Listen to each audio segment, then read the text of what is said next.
বৃষ্টি ভেজা সকালে রাজধানীর বাজারে দামে আগুন। কাঁচামরিচের দাম উঠেছে 280 থেকে 300 টাকা কেজি, পেঁয়াজের কেজি 110 আর বেগুন বিক্রি হচ্ছে 120 থেকে 140 টাকা।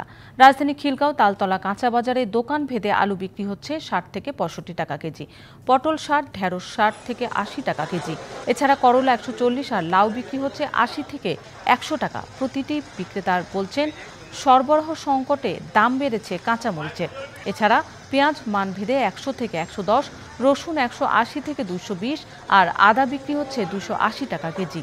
বাজারে কয়েকদিনের ব্যবধানে কেজিতে 20 টাকা বেড়ে ব্রয়লার মুরগি বিক্রি হচ্ছে 180 টাকা আর সোনালী মুরগির দাম 300 টাকা কেজি। বাজারে আগের চড়া দামে বিক্রি হচ্ছে ডিম। 12টি ডিমের দাম নেওয়া হচ্ছে 150 টাকা।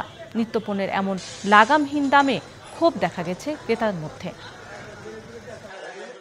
কেউ কিছু খেতে না পারলে অন্তত আলুটা একটা চুজ করে, এখন সেটাও এখন হাতের নাগালে চলে গেছে। এখন ব্যাগ ভর্তি টাকার পকেট ভর্তি বাজার, এরকম অবস্থা হয়েছে।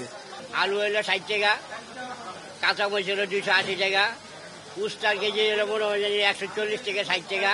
বন্যা তো এই জন্য মাল পাওয়া যায় না, বিভিন্ন দেশ থেকে পানি, সবজি কম। নগদের কাছে সব গ্রাহকই প্রিয়, তাই তো সারা দেশে ক্যাশ আউট চার্জ সবচেয়ে কম।